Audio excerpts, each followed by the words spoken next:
What is that, a photograph? And there it was, Thousand Indians. Can you please rise and join me in the Pledge of Allegiance?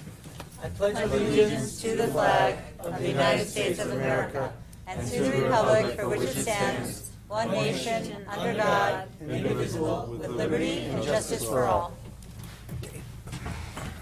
All right, thank you and good evening. Tonight is Tuesday, I was about to say February, man am I out of it, April 9th.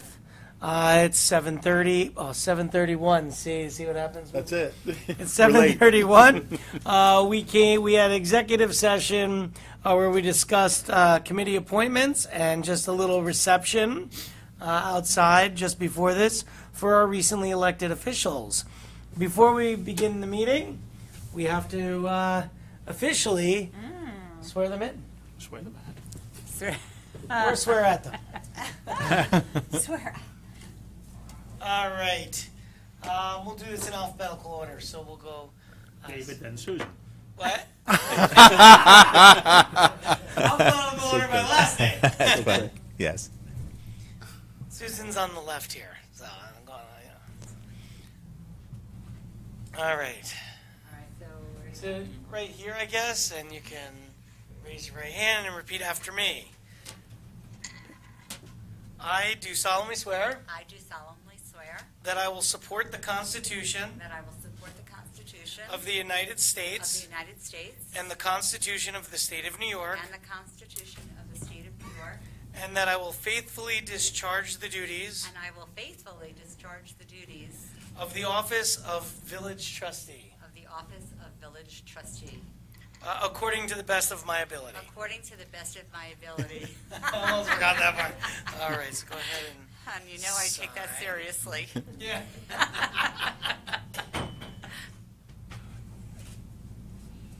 All right, congratulations. Thank you Let's so do much. another turn. And then, why don't you get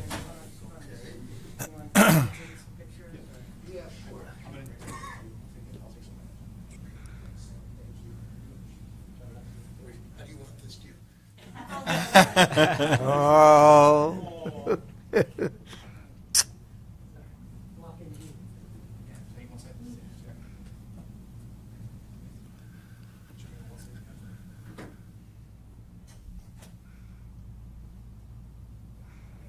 Thank you. I do. I was going to say I'd do it with David. Come on, Stephen.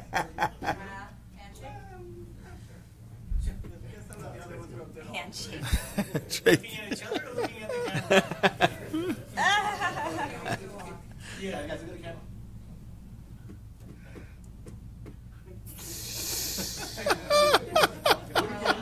I'm not photogenic.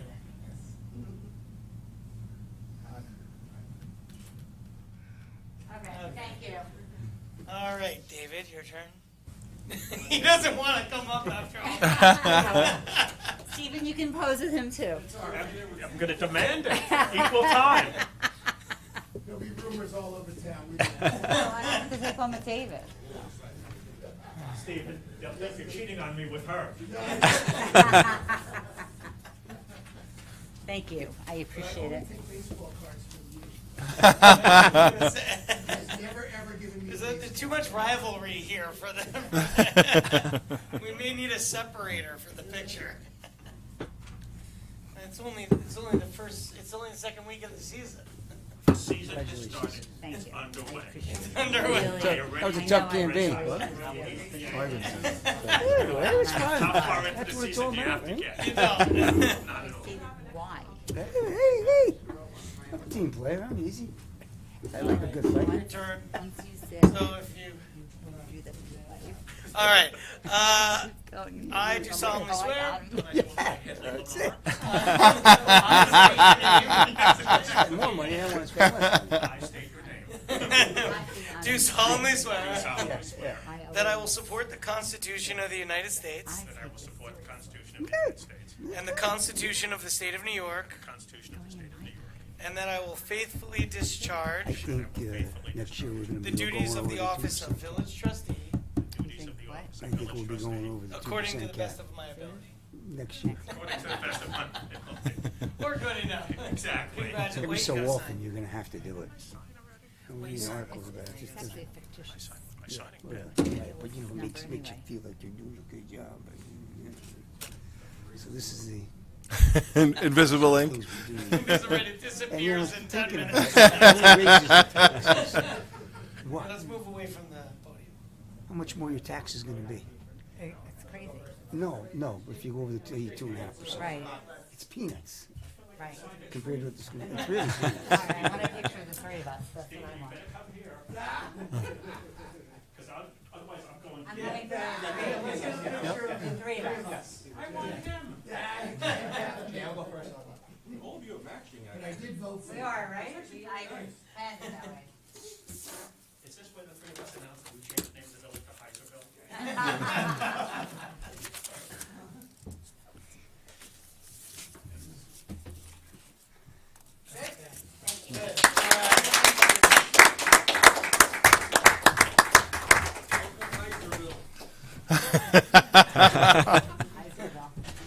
It's a good thing they said yes, otherwise we had those cookies for nothing. All right. So, Oh, wait. moving on to Say goodbye.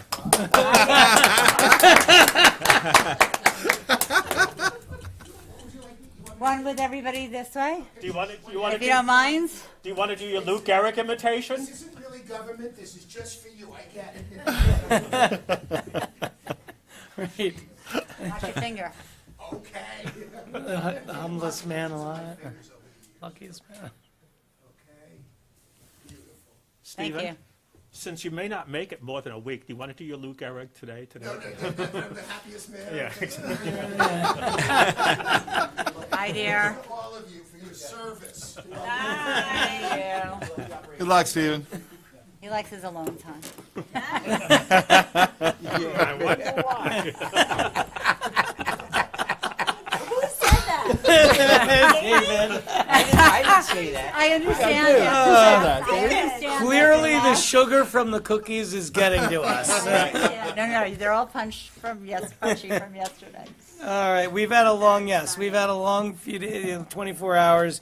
For those who don't know, we were here last night in a marathon session for the second budget session, which we have now gotten through 2 budget workshops, which brings us nicely to our presentation of the. Did you want to do that, or you want to move ahead the others? Yeah, we can go. Yeah. Yeah, you're right. Okay, fine.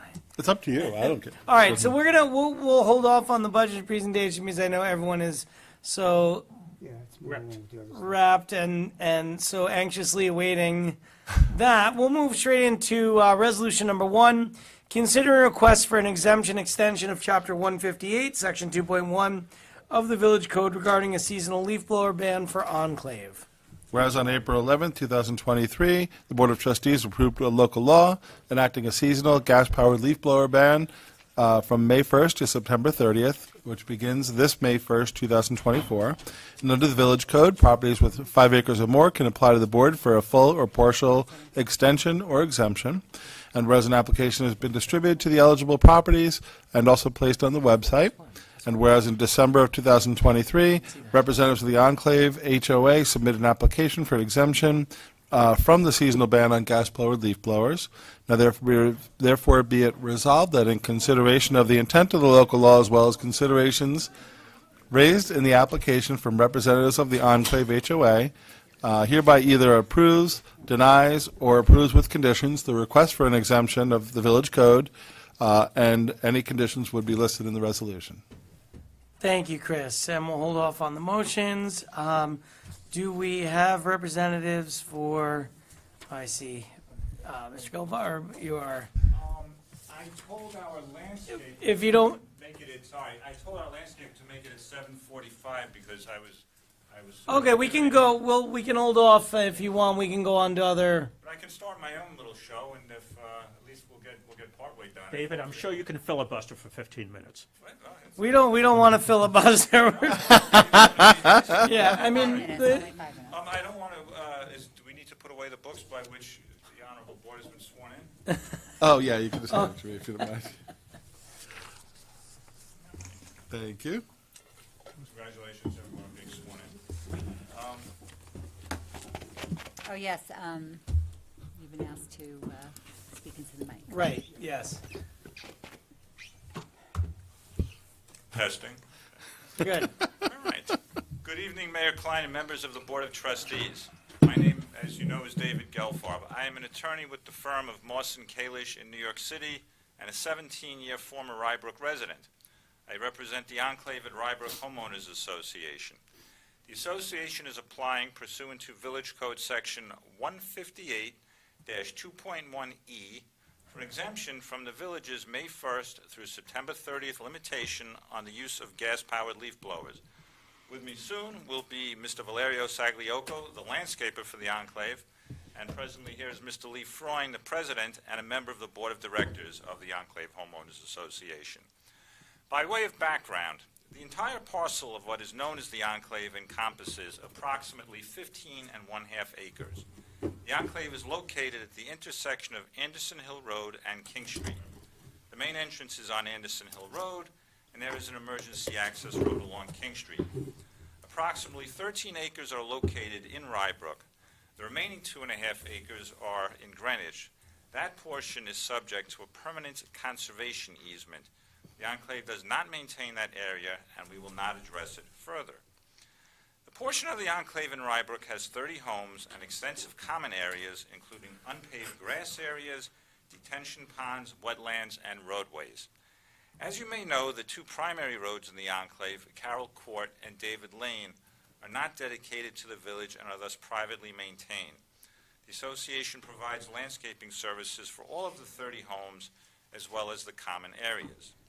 The landscaping company for the Enclave is Moreno Landscape Garden Designs Limited, which is based in Mamaroneck. The company is known in the community as the Moreno Group. Mr. Val Sagliocco is in charge of the work done at the Enclave, and he is also president of the Moreno Group. Just for the record, the written application that we submitted listed a different landscaper, DiBartolo Landscaping of the Bronx. Moreno Group is now the landscaper for the Enclave. Mr. Sagliocco will be speaking about the following issues: the work his firm does for the Enclave, the machinery his firm uses, the features of gas and electric-powered leaf blowers and landscaping equipment, charging and battery issues, the availability of electric equipment, and cost issues. Of course, you will be happy to answer questions from the board. The Enclave looks forward to being as green and sustainable as is feasible. As part of its commitment, the Enclave has been reviewing the feasibility of and considering the use of electric push blowers, weed whackers, and push mowers, among other implements. There has also been consideration of use in the area at or around the entrance gate and its gatehouse for the charging of battery-powered equipment. Based upon prior applications that have been made to this board, including by other of my clients, we understand that the board will at least consider granting a 2-year exemption. The Enclave would like to propose that in exchange for 2-year exemption, it will commit that for all 30 homes, it will use battery-powered equipment only on all walkways and patios. We anticipate that this will help reduce noise in the vicinity of homes and homeowners and further the goals of your legislation. At the same time, it will allow traditional equipment to be used on areas such as roadways, fields, and detention basins, while the association and its landscaper prepare to meet the challenges of the new law. If the board has any questions, I would be pleased to try and answer. If not, I expect to be able to turn this over to Mr. Sagliocco soon, and after he has finished speaking, I may ask Mr. Freund to address you. If the board has any questions for me after Mr. Sagliocco and possibly Mr. Freund speak, I would be glad to address them. On behalf of the Enclave, thank you for your time and consideration of this application. All right, thank you. I know we're still missing the representative. Makes it hard to proceed, I think. And I guess the question I would have, if you're asking for a 2-year exemption, it was mentioned the patios and the walkways. Does that include the driveways as well? Not really, no. No, what we're anticipating, what we're able to submit is at this point is the walkways and the patios, which of course have quite a good amount of landscaping and leaf blowing attendant to them. Right. Do we have, I mean, do we have questions? It's tough without the, No, it's tough without the Yeah. landscaper. We can move on to the next. yeah, one. maybe what we'll do is Chris, can we move on to, all right. So if you want to just hold off a little bit, we'll move on to the next one. And then we'll come back once landscaper's here. All right, so while we table that, we're going to move on to resolution number 2, considering a request for an extension exemption, chapter 158, section 2.1 of the Village Code regarding a seasonal leaf blower ban for Kingfield HOA. Okay, once again, in April, the board adopted a local law. I'm just going to summarize it. Properties over 5 acres can ask for a full or partial extension or exemption. The Kingfield HOA has submitted an application for exemption of the requirements, and now therefore be it resolved that in consideration of the intent of the local law as well as considerations raised in the application, the representatives from Kingfield HOA, the Village of Rybrook Board of Trustees either will deny, approve, or approve with conditions the request for the exemption or extension, and they may or may not add conditions within that. Thank you, Chris. And again, we'll hold off on any type of motion and second until we know what we're doing. So we have representative from Kingfield. So my name is Anthony Chandra. I am here on behalf of Landscape Management Systems. We are the landscape contractor in charge of maintaining Kingfield. A representative from property management was supposed to be with me here today, but he unfortunately was under the weather. First of all, thank you, everyone. Well, then we prefer he's not here. Yeah, fewer people in line, the better, I think. Of course, I've got a tough act to follow. But so I'm here on behalf of, obviously, the HOA and my own business. The battery packs on battery-powered leaf blowers only last about 40 minutes. And though I, as a homeowner, am fully behind leaf blower bans because, frankly, no one wants to hear that droning on in their ear all day while they're trying to relax on a nice summer weekday. It's just simply isn't practical for large multi-acre sites, especially newly developed ones such as Kingfield.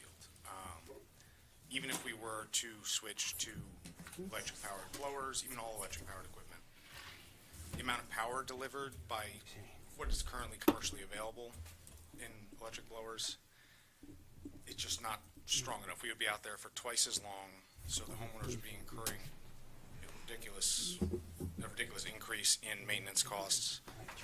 And frankly, they'd just be hearing, though it might be slightly less noise from the electric blowers, they would just be hearing it more often. I was not aware that I had to come with such a well-prepared speech. I figured this would be more of a Q&A situation. I've been doing this my whole life. I was born into the landscaping industry. My father, who passed away last year, and I've adopted the business now. And we could try our best to manage on battery-powered blowers, but the inconvenience and the financial burden it would put not only on us, but on the homeowners association, the residents there, it would just be this is such a drastically fast change to the status quo. We need time to adjust. Now, ideally, we would be filing for an exemption, because behind us is SUNY Purchase and the woods. On the other side is, what was that, a golf course that was abandoned? Doral Arrowwood? Mm-hmm. Doral Arrowwood. In front of us is the Blind Brook Club. What's that? The Blind Brook Club. Well, Blindbrook's a little on the ways side, away. but Yeah, in and front the of corporate park. Corporate So park. there are no other residents fair. of Rybrook who would be disturbed by any noise we create. And the 1 hour it would take us during the summer months, during the ban months, to just blow grass clippings and that sort of thing. Versus the 3 hours it would take if we were forced to use an electric blower. It's one of those things. Rip the Band-Aid off. I'd rather hear more noise for less time than less noise for more.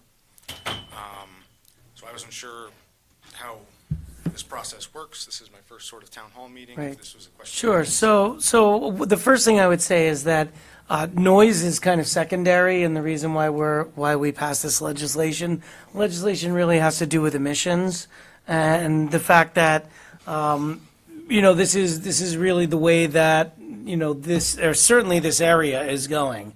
That, we're not the first community to pass legislation like this. I don't know if you do business in other communities where they have, there's much stricter bans, even like was just said, even across King Street. That there are permanent bans on, and certain municipalities have banned all leaf blowers, whether they be gas or electric, during those times. And again, this is really just for the period of time from May through the end of September, when it's not leaf season. Knowing that the higher power gas blowers maybe need to be used during that time. Certainly, we are well aware of the limitations. This is probably, our 11th or 12th of these that we've heard, because there are some larger properties in the village. And we've heard varying degrees of commitment to electric. I would say that, for a large property, typically, we will grant an exemption, but it's, it's really only going to be for a year. We expect there to be significant changes made in that year.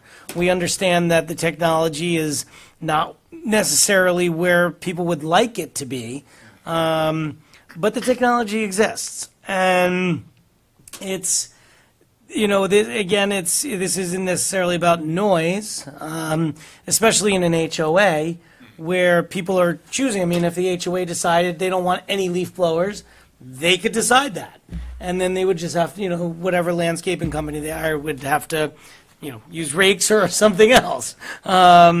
So it's, this is more about, the emissions created by these two-stroke engines and by the leaf blowers. It's also about the noise, and trying to do our part as a board to limit their use. I think, again, we understand with the larger properties and the HOAs, the cost incurred and the amount of time it takes to clear these larger spaces as opposed to an individual house. But again, this isn't something that's going to go away. This is something that, and I guess I'll open this up to other. I don't want to take your point away.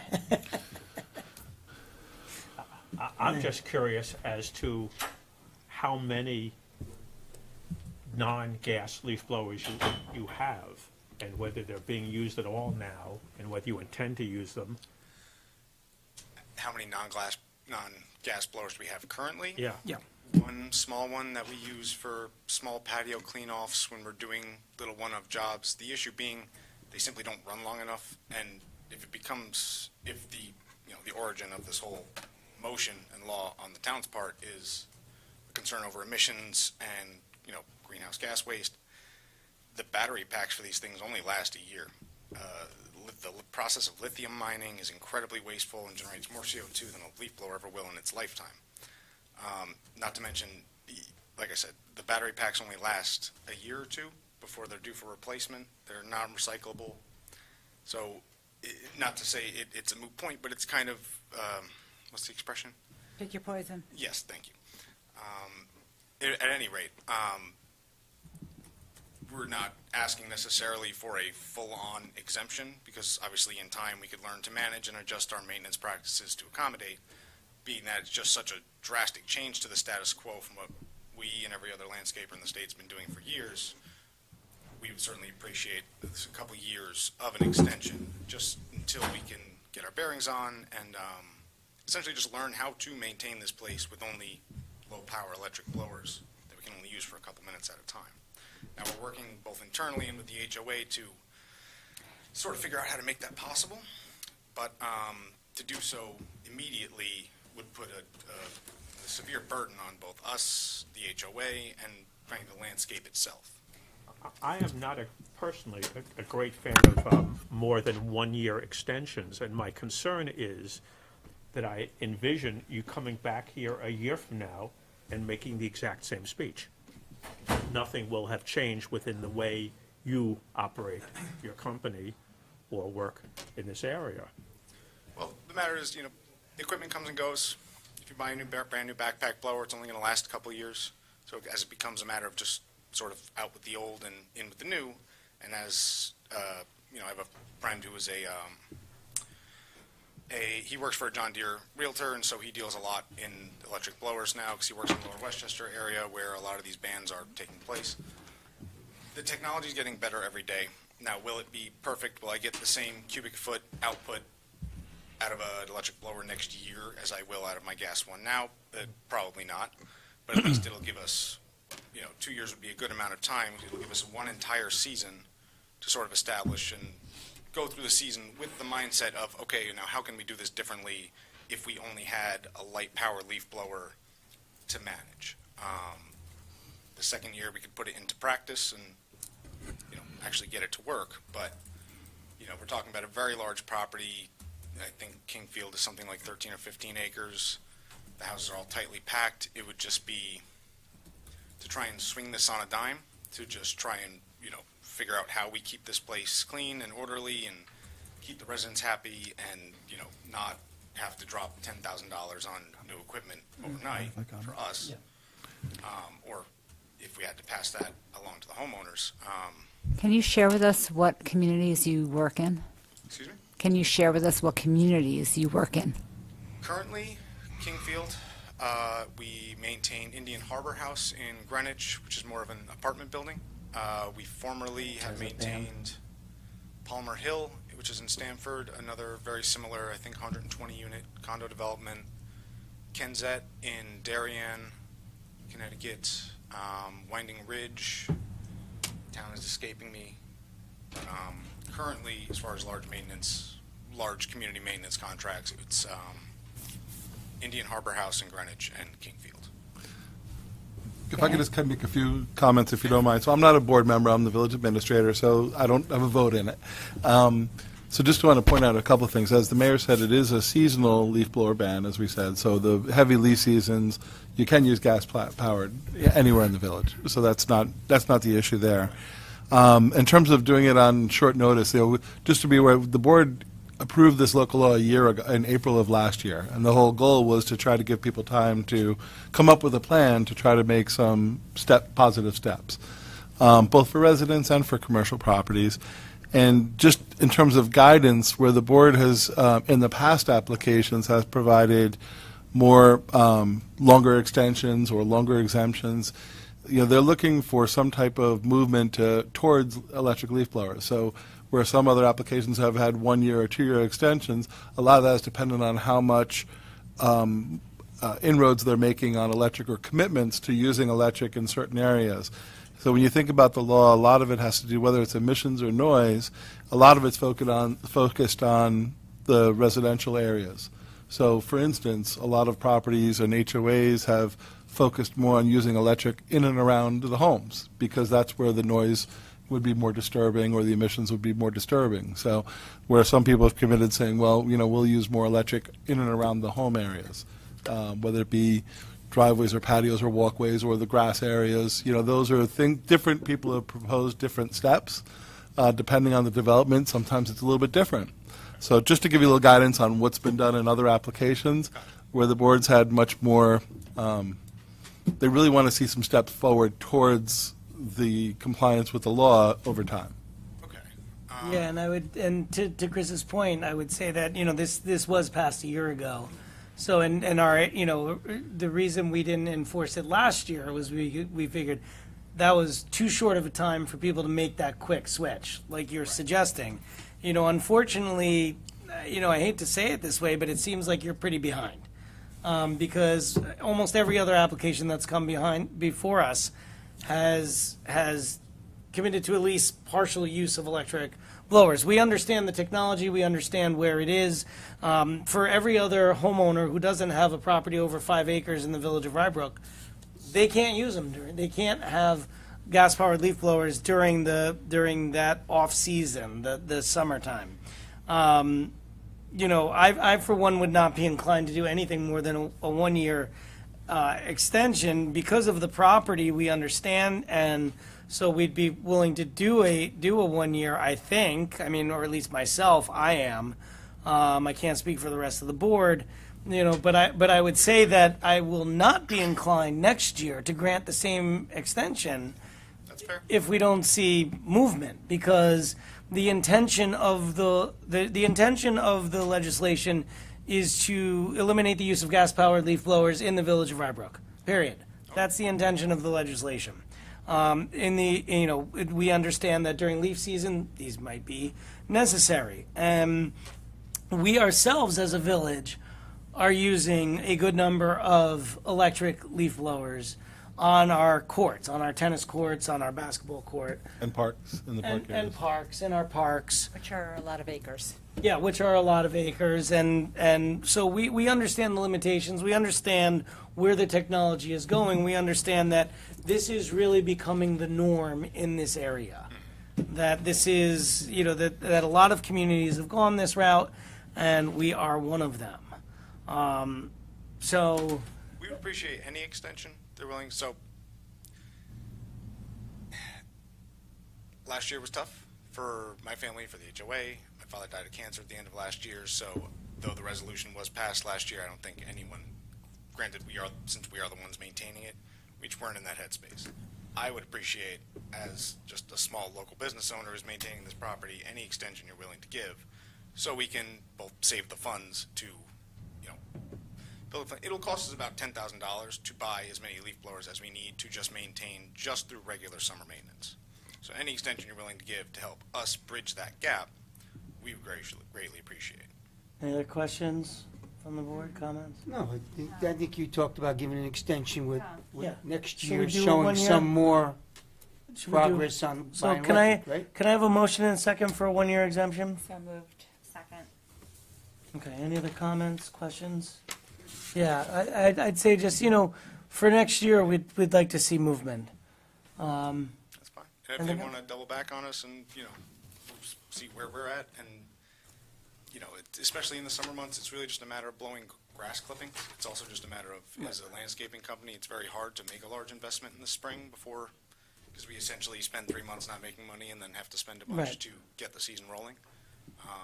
But even if they wanted to stop back on us in a year and say, hey, what have you done? And by then, hopefully, we'll have some of our Right, and again, upgraded. we understand the limitations, and that's why we're, have been granting these extensions to the larger properties where it's allowed by the legislation itself. All right, so I think we have a motion and a second. Greg? And before you read it, just to be clear, the resolution is going to read that they approve an extension through October 1st of 2024, and what that does is it's now not in effect until the following May. So it doesn't sound like a year, but it's a year. Right. It's the if we 1 year use this period. span. And the idea there is between October and the end of April, that's your time to come back and say what's going on. Okay. Greg? Trustee Epps? Yes. Trustee Fisher? Yes. Trustee Heiser? Yes. Trustee Morlino? Yes. And Mayor Klein? Yes. Thank you. Thank you all very much. Have a great evening. All right, back to our previous resolution, which we have not motioned or seconded yet. You don't have to read your letter again. It's on video, we can all. Mr. Sagliocco, just want to say, and here's Val. I heard the letter was good. Sorry I missed it. We got started a little earlier than you were told. I'm sorry. I'm running late today. So thank you and good evening. And I apologize I was late. We've been, I'll give you a little bit of background. So third generation landscape gardener, landscape designer. Our company was founded in 1952 by my grandfather based out of Mamaroneck, and he radiated from there. And we've grown over the years, and now we own nurseries, and we do a lot of different slices of the landscape pie, so to say. So ever since I was born, I was kind of put in a truck, essentially. So like my first pair of work boots were this big. It's really in my blood. So we try to really be on the forefront of all things landscape in the area and in the community. So about 3.5 years ago, we, to my knowledge, were the first fully electric team, right? We had all different sized lawn mowers, end blowers, weed whackers, and trimmers, and I established an entirely electric team. The catch was that the batteries lasted 20 minutes, full throttle, across the board. And I said, well, guys, I want to do this. I really want to get this done. How are we going to do this? So I got into the truck, and it's a box truck. And the guys rigged up a system to try to charge the batteries while the truck was on. The other problem was that it worked for a bit, and then we realized that the traveling throughout the day that the truck would be on charging the batteries was not enough. So we were then leaving our truck running to try to charge the batteries of our green equipment. So at that point, I said, and mind you, this was 3.5 years ago. So this is before Greenwich started, Larchmont, Mamaroneck, White Plains went in hard this year. I don't know if you know about that. So it was all before this whole wave started. So we've been really, we partake in, we sponsor the Mamaroneck Monarch Butterfly Festival, which has a lot of green equipment sponsorships. I was 2.5 weeks ago, I attended Greenwich, Connecticut's forum about green equipment, and they're kind of the wetland, Alexandra Moss, who's on the wetland committee, was pushing this on, as far as an agenda, and they're trying to really pass in Greenwich these laws. So we're very in tune with what's going on. We're in tune with Larchmont, the Mamaroneck, Scarsdale, with all of it.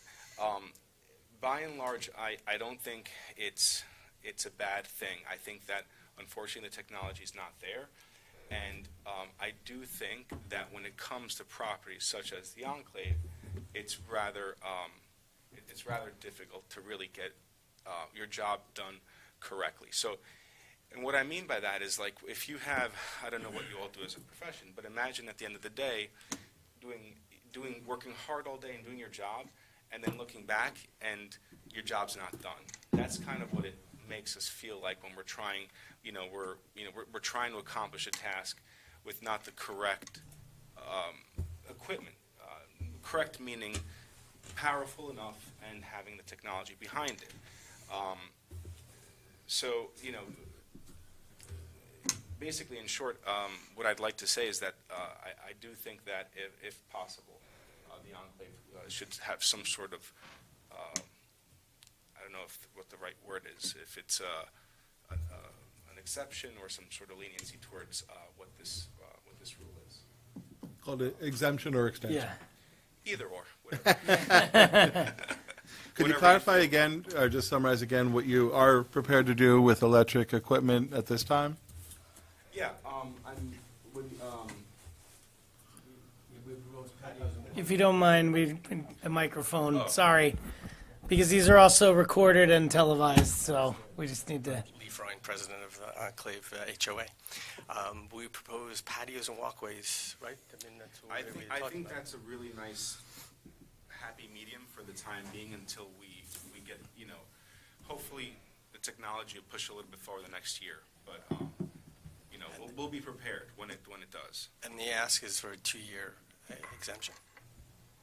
All right. So, we certainly commend you in the efforts that you've made. And like you said, if you're doing business in some of these other communities, you know how much stricter some of these legislations can be than what we have. Certainly, again, we've seen that we grant extensions.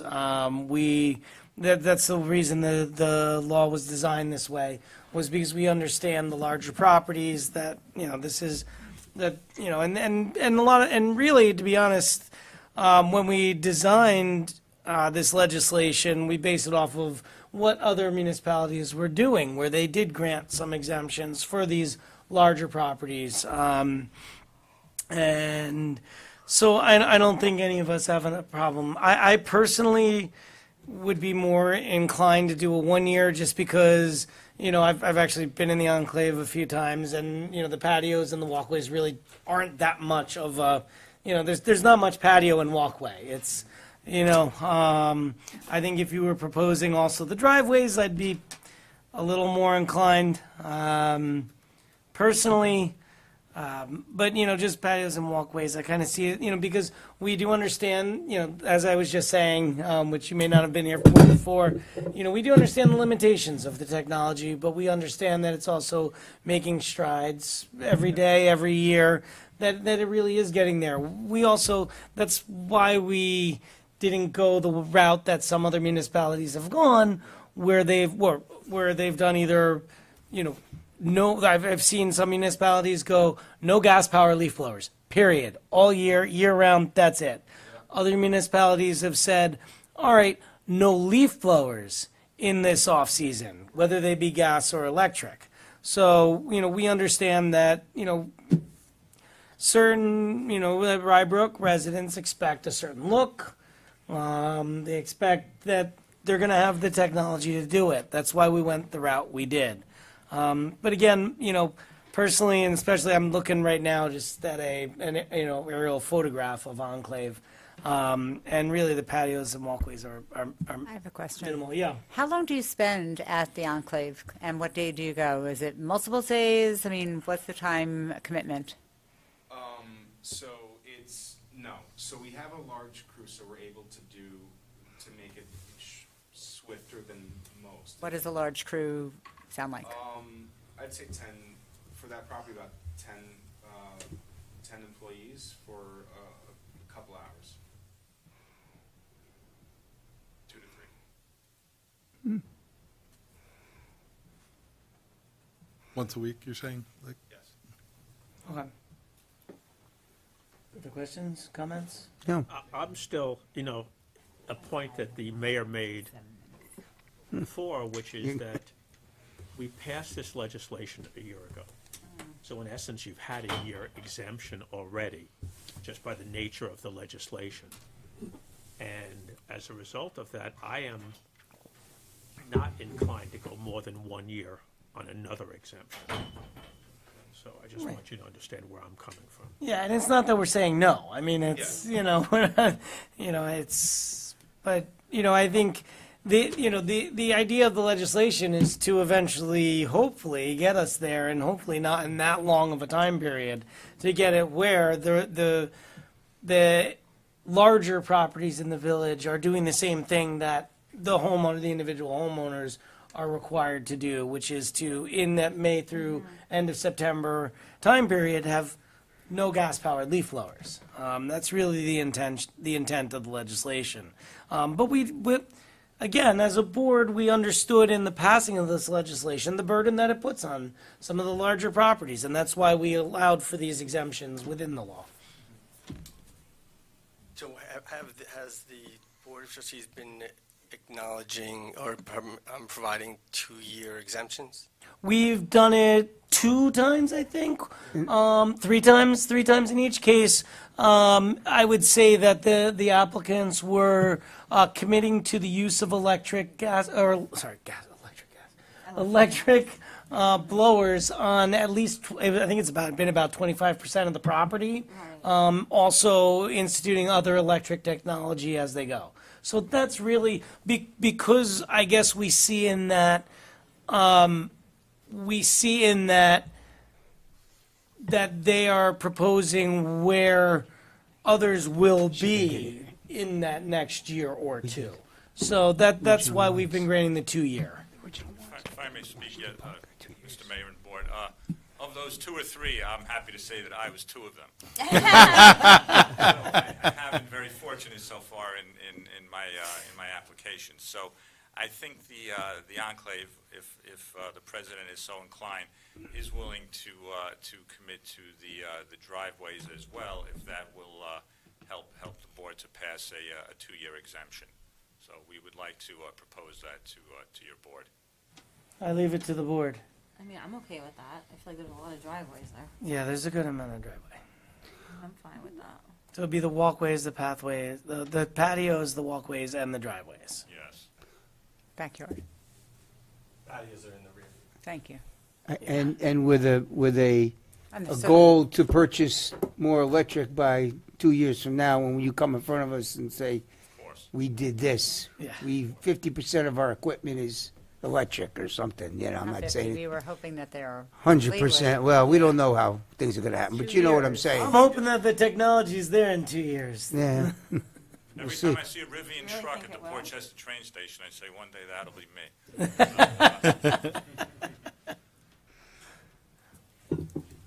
So now it's gonna be, so they'll do all the driveways, all the roads, is that what it, Go to committing with the driveways?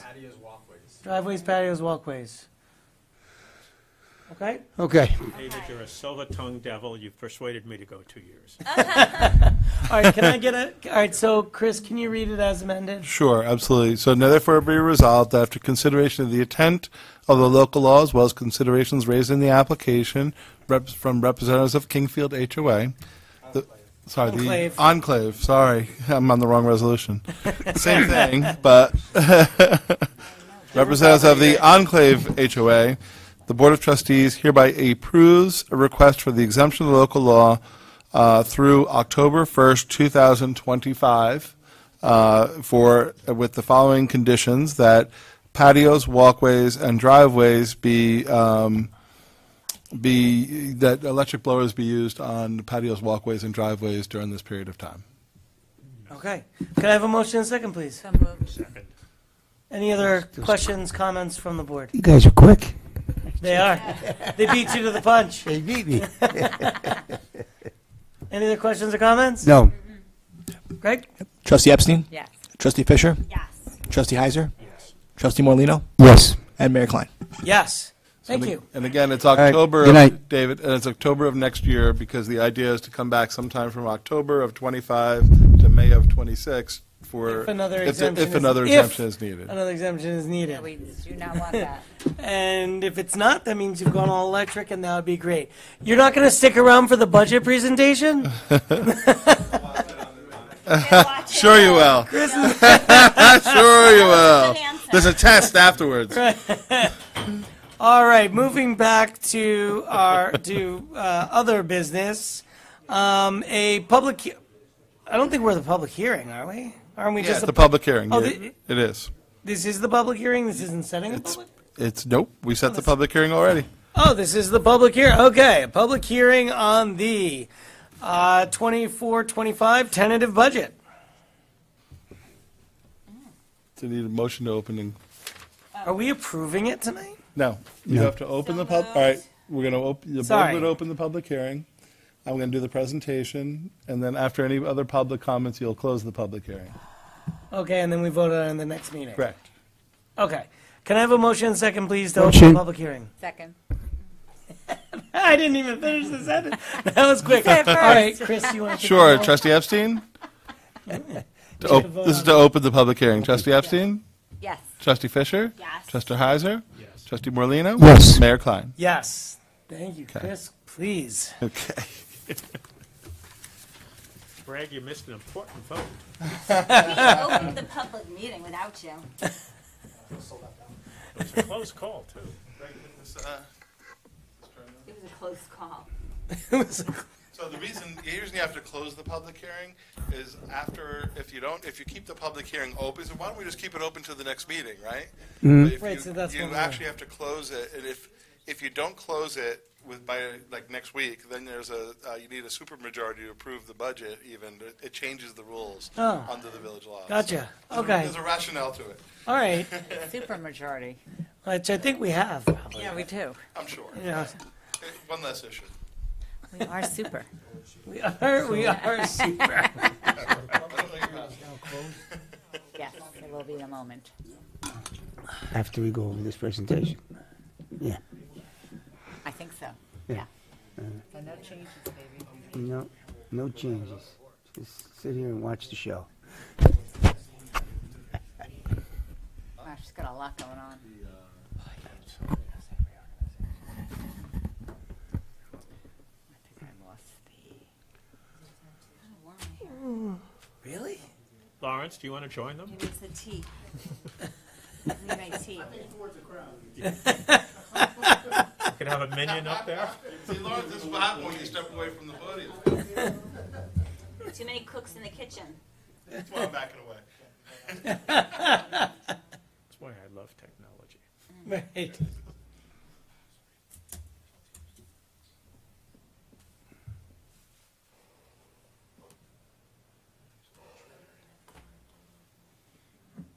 Based on last night's conversation, I think they're just going to blame the server.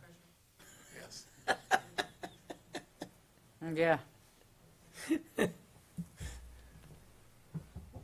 Maybe you need to use a gas-powered computer. That's a good point.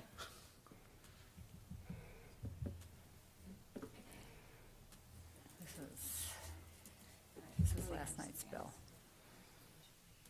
Cheap. I know, I should have had more salad. I'm sorry about that. I would have gotten more Cobb salads. Last time I got Cobb Is there salads, any they bread had left over nothing. now? Because I'm really hungry. There is. It's in There is, there. there's a Go lot get of you. bread Is there and, any sunflower bread left? yes. Oh, okay. Go quick. Anybody want anything? No. No. What? Well, good, don't eat the tuna, but there is chicken too. No, I'm not eating In the that. fridge. It's got mayonnaise in it. I'm allergic. Wow. I'm actually not. I made that. I know. I used to say it all the time. You eat things with mayonnaise? You do. You eat things with mayonnaise, Yeah, I just don't like it as a. Like, I don't mind it in tuna or something that's mixed in. but But if it's heavy or if it's like slathered on a We sandwich. lost somebody. We lost Stephanie. She went to go get some bread. she'll be back in 20 seconds. Yeah, she'll be back. She'll be back in She a was anticipating your presentation. That's it. She needs more coffee, is that what you said? It's only 2.5 hours, so, you know, it's not too bad. Find it? That's all right. Good. There you go. Did you bring All for right. everyone, Stephanie? I asked if anybody wanted. You guys said no. I was going to grab all of it, but then I'm like, I'll eat all of it, so I better not. Yeah, and that's where I am. All right, Gonna get please, Chris. started. So tonight we are very excited to present the 2024-2025 village budget. This is the tentative budget that was filed on March 20th of this year in accordance with village law. So this is something that we've been working for the last 5 months, starting with direction from the village board, a memo that goes out to department heads. The department heads work on it, comes back to the village, and you know, we have a budget work team that consists of myself, our village treasurer, Trish LaPree, Lauren Simmons, our deputy treasurer, and Greg Rivera, the assistant to the administrator. And we meet with all the department heads, go over the budget, and really work together. It's a great team that way. And we present, Trish and I work together very closely to provide the tentative budget. And right up front, I'm going to just say how amazing Trish is as our village treasurer. We're lucky to have Trish LaPree as our treasurer. She makes my life so much easier, and she is on top of everything. So we are very lucky here in the village, and I know I'm lucky to have to work with Trish every day. So again, we've held 2 budget work sessions. I know the board knows that, but for the public, we've had 2 work sessions on April 1st and April 8th, and now the budget has to be adopted by May 1st. And if it's not adopted by May 1st, the tentative budget becomes the budget. So that's why you need to do it by then. So we don't actually need to vote on anything. Yeah. True. So we always start with our goals, and they really don't change too much every year. Basically, we want to keep the taxes as low as possible. We want to maintain quality services. You know, we want to keep investing in our infrastructure. That's so important here in the village. I'm really proud that the board has always supported that, and our departments really work hard to make sure our infrastructure is maintained. Really important in New York State, where we have a lot of aging infrastructure, and I think we've done a great job keeping up with that. And also keeping a strong financial condition. We want to make sure we stay on top of our finances, and you know, so a village that the financially and service-wise that everybody could feel proud of. This is the second year we're doing a digital budget, so the whole budget is available. So it's prepared. Everything is prepared online, from the department entries to the changes that we make, the presentation of the tentative budget, the board's review at the work sessions, and ultimately the final budget. And this virtual budget provides a lot more options. It's a lot, other than a typical flat PDF, which a lot of other municipalities do and continue to do. This is something that we're very proud. Residents could go in and see many years of experience. They can go back and see where the numbers are. They can run different graphs and charts they could do on their own. And it's very intuitive. It's very flexible on how people can read it. There's a lot of information there. And said the whole thing is done virtually and online, which I think has been a really great step. And also, on efficiency-wise, It's nice because when the departments are entering it in, we're doing the changes and adopting what the board does. Everything gets transferred to our financial system at the end, so it's really seamless from that and prevents a lot of double and triple entry.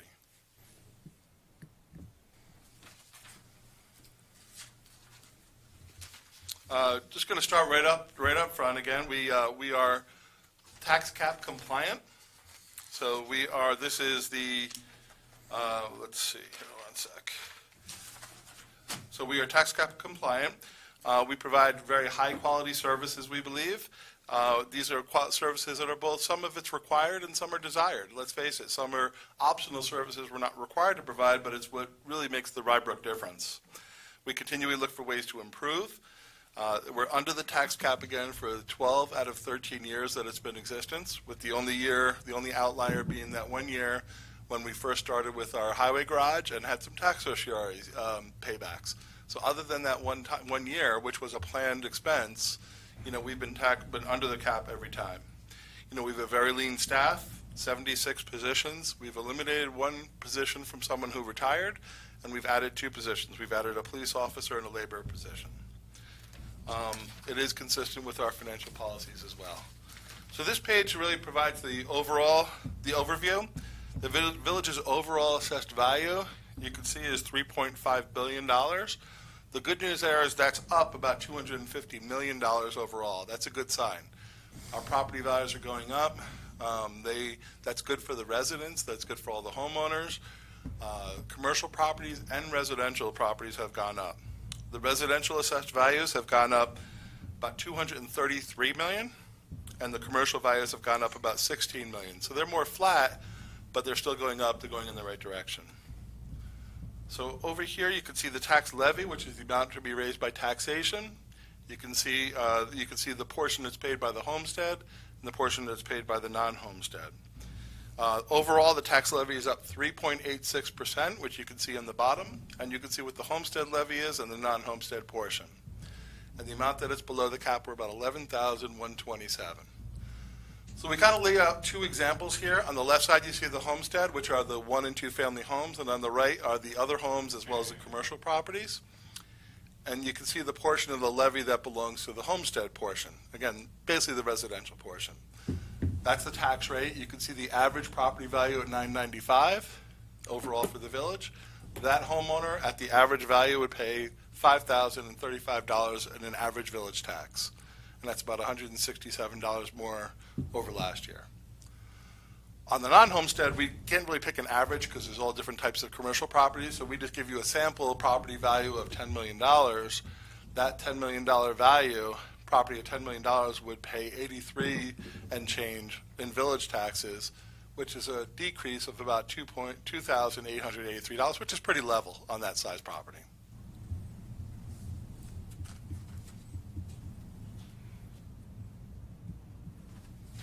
Okay, this slide talks about the actual distribution, and this really shows that homestead and non-homestead does help the property taxpayers. It helps the single 1 and 2 family homes in particular. The actual distributions, this shows year over year from 2014 to 2023.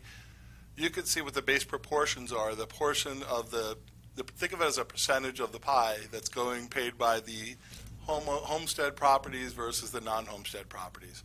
So if you look at this year and you look at the upper line, you can see the 79, basically 79% on the homestead and 21% on the non-homestead of the budget is paid by them. If you didn't have homestead, that would be 86 and 14. So again, I'm going to say that again. So instead of 78% or 79%, the homestead portion, if you didn't have the homestead-based proportions law, they'd be paying 86%. That's a lot more money. On the commercial properties, instead of paying 21%, they'd only be paying 14%. So the homestead properties, for good or for bad, does protect the 1 and 2 family homeowners.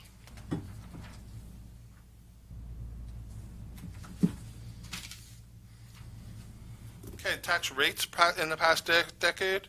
What you're looking for is, you see the green line and the blue line? You want them to start merging towards together, to be closer together. And red is the overall tax rate for the village. So the best scenario would be if the green and the blue start getting closer and closer together, but you see that doesn't always happen over time, because properties will go up, some will escalate farther, commercial properties will go out of business, or, and that's what we've had here, a little bit of fluctuation.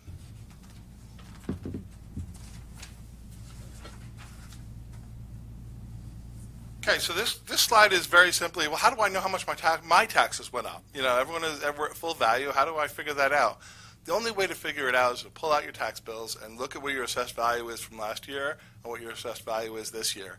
Because it's going to depend on if your property went up to a greater or lesser extent than your neighboring properties or other community properties in the village.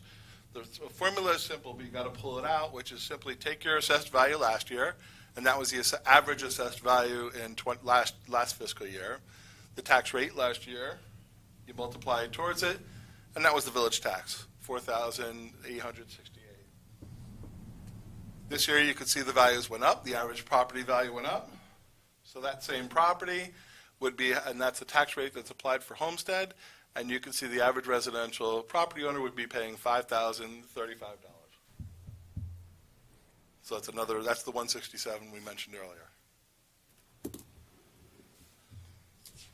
This talks a little bit more about the distribution of property taxes, where the taxes go. So again, the average overall property in Rybrook is $995,000, and that's up about $63,000 over last year. That's a healthy increase in assessed values. Here, if you're in the Blindbrook School District, which is to the left, that average AV goes up to $1,072,896. Okay? The total taxes for that average property in the Blindbrook School District is $29,455, of which the village tax is $5,429, or about 19%. In the Portchester School District, things are a little bit different, and you will see there the average AV is $667,641. Total taxes is $14,527, and the village tax is $3,378, which is about 24% of the overall pie. So again, the village overall, depending on where you are, is somewhere between 19 and 24 cents on the dollar.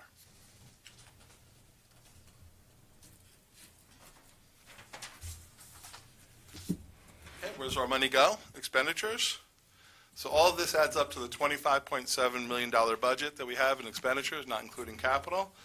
Personnel and benefits are the largest portion. That's basically 14, 15, 16.8 million of the piece of the pie. The equipment and contractual, debt service. We don't have a lot of debt. It's only about 1.6 million right now. We only have one band and 2 serial bonds left at this point in time. So that's we're very healthy. We don't have heavy debt load. And special accounts is 445. So you can see where the majority of the money is going. It's personnel and benefits. We're people providing services. That's what we're about. Okay, this just lists out some of the drivers that we have in this year. What's driving our budget? What's driving our cost? So inflation rates are up. CPI is up. If you look February to February of last year, this year, you're talking about over 3%. Interest rates are up in March 17th, St. Patty's Day. The 30-year fixed refinance APR was about 7.29. So they're higher, so you're going to see things go up. We have a small staff. We have some changes there, but we did add one additional position with the laborer and the police officer, a net of one with the retirement that we didn't fill the other position in recreation. Health insurance premiums are up between 6 and 7.5% this year, and are projected to go up about 8% next year.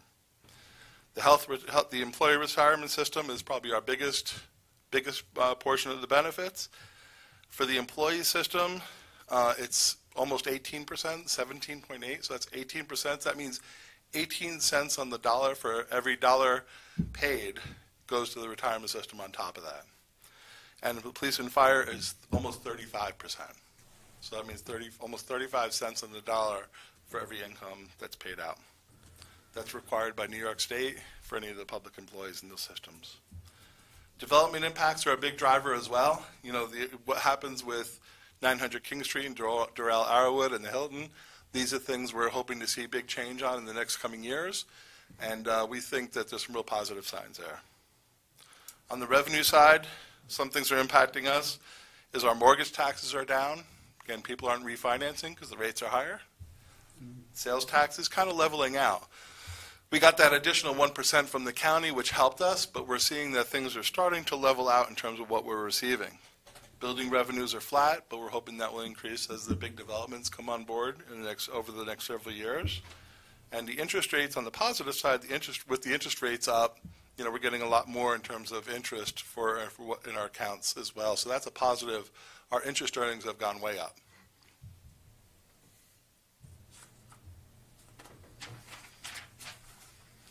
I know everyone's seen this slide before, but I always find it fascinating. You look at the history. This is, I think, 42 years of time. You can see, so remember, retirement system is a payment based on a percentage of what they earn. So for every dollar, it's going to be some percentage that you're going to pay towards retirement. So you can see how things happen in cycles. In the early 80s, you see the percentages were high. You're looking there at 15 and 30, almost 30%. But the numbers were much different. Then you saw the low points in the early 2000s when it was only, $11,000, $12,000 we were paying in retirement. Now we're paying $2.2 million, and those rates are really at highest point ever. Okay, then now is that line at the bottom, that's the minimum threshold. So the state put that minimum threshold, so you're never going to see it go below the line anymore. That 4.5% is always a minimum threshold.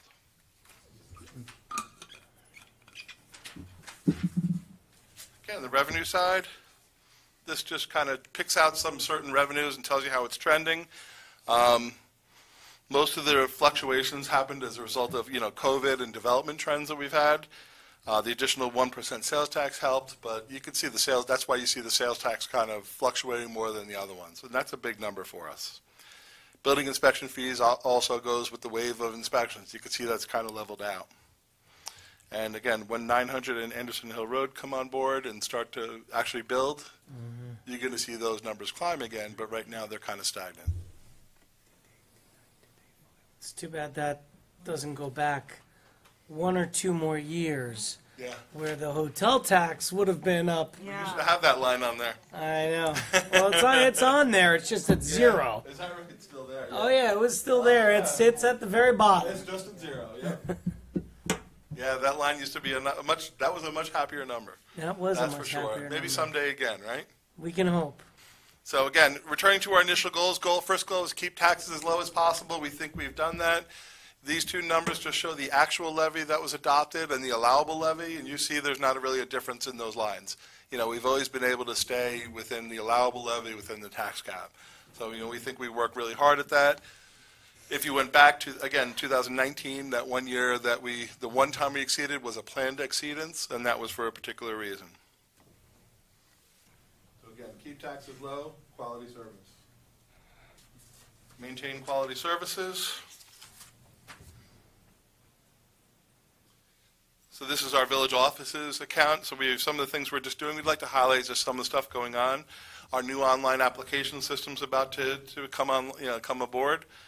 That's going to be for the building department. We're doing inspections in the field, and people will be able to get emailed copies of their inspection reports. So it's a lot more than not having to come back to the office. Makes it more efficient. Companies will be able to do the applications online, pay fees online, and that's a nice step.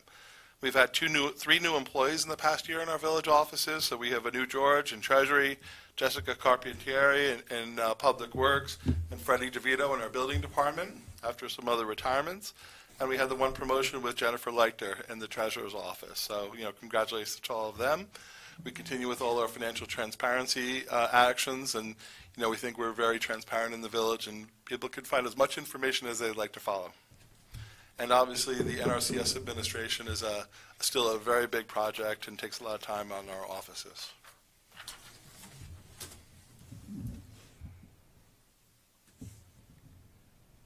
Okay, in our maintaining quality services here, you see our police. We have our new school resource officer as a great new initiative that the chief was able to work with our department, work with the school district, and come up with our new school resource officer, which will rotate between the Portchester High School and middle school. We have the additional police officer. We need to have a new officer. After somebody gets assigned there, we're going to have a vacancy there, so we need to make sure that position gets filled. And we have We have that additional officer in the budget. And we have some vacancies we need to fill now. And police contract is also out, so we need to make sure there's funds available for whatever comes through that arbitration.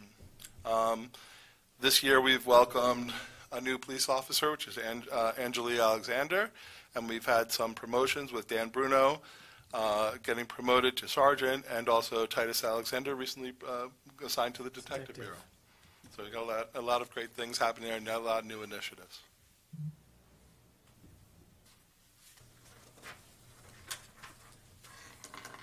Fire department, we've changed a little. We've had a great training program, but we've had to do some adjustments there where we had to go from a contractual arrangement to a part-time fire instructor that's more in our payroll. We're in the process of making sure that happens, so the same person and the same type of program can be offered. We're doing a lot of community outreach. They're very active in the community. They work closely with the Portchester Fire Department. We're doing a lot more calls into the Portchester and the city of Rye and vice versa, which is very nice to see the three communities working closely. And we're working to replace the fire engine as well. That engine is a 2000, engine 14, which is a 2000 Spartan Salisbury truck. It's time.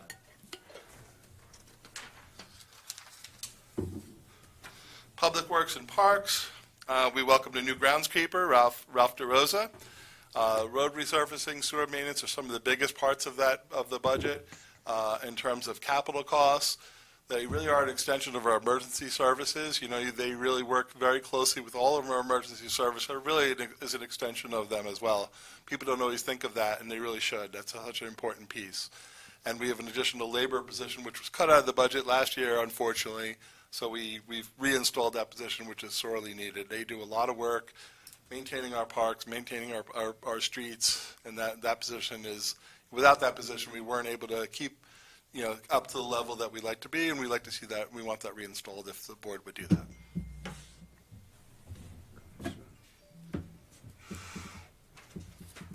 EMS, we've become, we're working really hard to bring this, to be the place where the employees go and they feel really that they're a part of this EMS.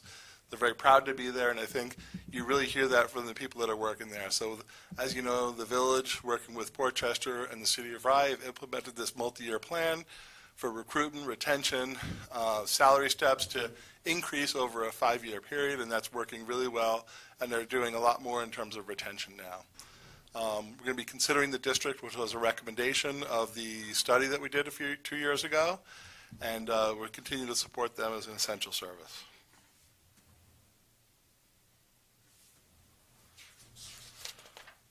Only 42 more slides to go. But who's counting? But who's counting? Parks and Recreation, I think they do a great job. There's a lot of, we really focus on community events and quality programs. We do a lot of programs people don't know about or see, or other communities don't offer. Things like the school-age child care program. I think we're only one of 2 communities in the county that run this state license program for after school. Our day camp numbers are really high right now, really going up last year, and hopefully they'll continue this year. We do a lot of community events, from big events to what we call kind of quick hits, hour and a half type events, and we're finding that really seems to work well. With Trustee Epstein's help, we're doing a lot more in terms of like fitness initiatives and music in the park, and we do a lot of other programs, and she works closely with the staff and our departments to really make sure they go off well. And this year, we're really doing a big push to expand our pickleball program. We also have the new app system where people will be registering for tennis and pickleball, hopefully be an easier way to get on, and we'll have more courts available. Also a commitment in Rybrook with the board's directive about sustainability. So this is a really big push. This is something that's really important to us. And everything from doing new electrical vehicle chargers to food scrap programs and the seed exchange and the cleanups, and this year with the board doing the seasonal leaf blower ban. These are all really important sustainability projects for the long term. As you know, we think we have one of the best senior programs around. We're small but mighty. We always keep saying that in Rybrook, but they really do a great job. The seniors love going there. We have people coming from all different communities to join the programs, and you see the smiles there, and that's what you see every day when you go down. It's really a great place to go. Liz Rotfeld, as a senior coordinator, does a great job meeting the needs of the seniors, doing all different types of programs from exercise programs to educational programs, food service, everything under the sun that we can do to try to meet those needs. And I think they do a great job.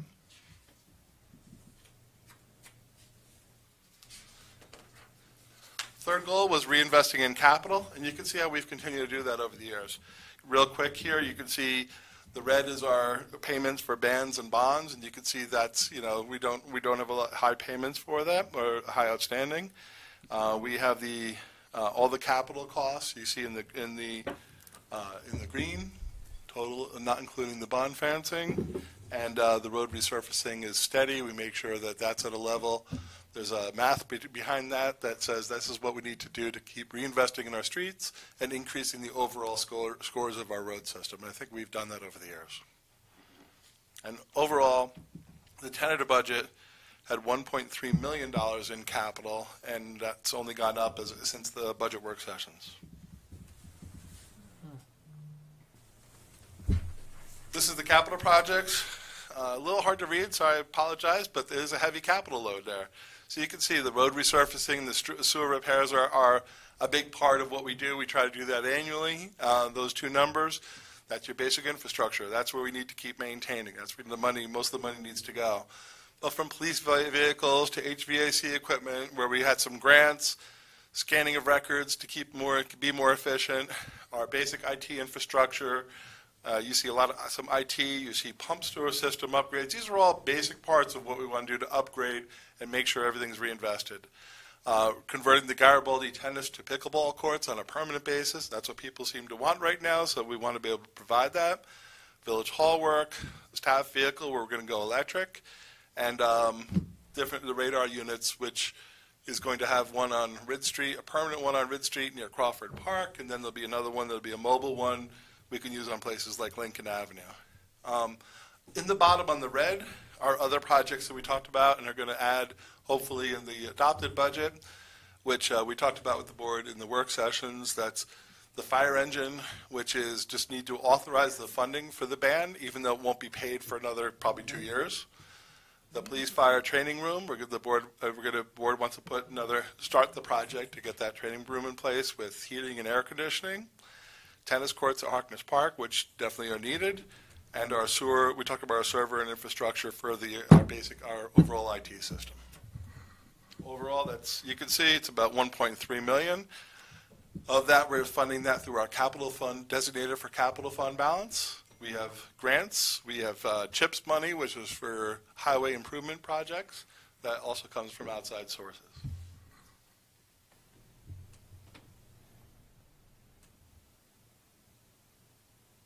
Okay, and the last goal was make sure our finances are strong. Recently, we saw our New York State Comptroller's Office fiscal stress monitoring system that's out there. Our score is 0.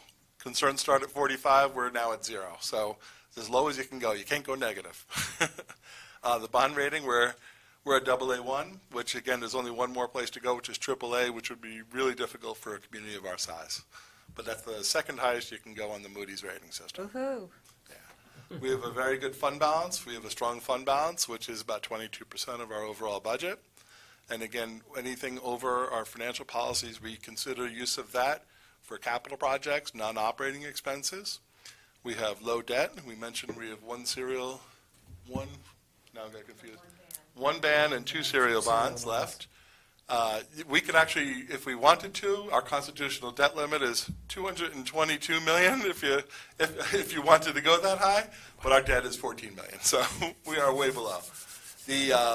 And property values are strong. You can see that bottom line is how is it happening, what's the impact in the community. Our property values are up, $250 million overall. Those are all good signs, both in the residential and the non-residential side.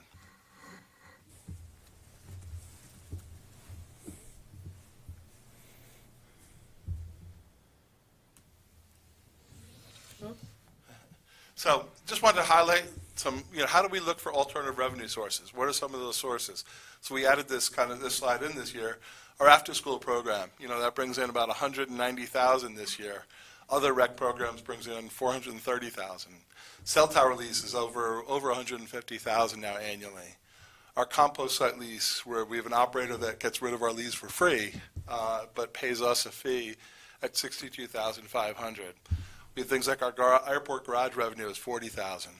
And you can see the listing, we have well over $1 million in grants that we were able to obtain as well. So we have different grants from all different sources on all important projects that we're looking to get done. And an old car that we sold. And an old car and got part of the money back.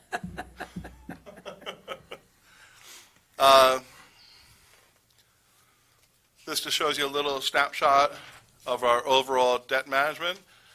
And you can see, we're very low and where we are. And there you can see our serial bonds, outstanding serial bonds, and our bands. And you can see we're very, very low debt.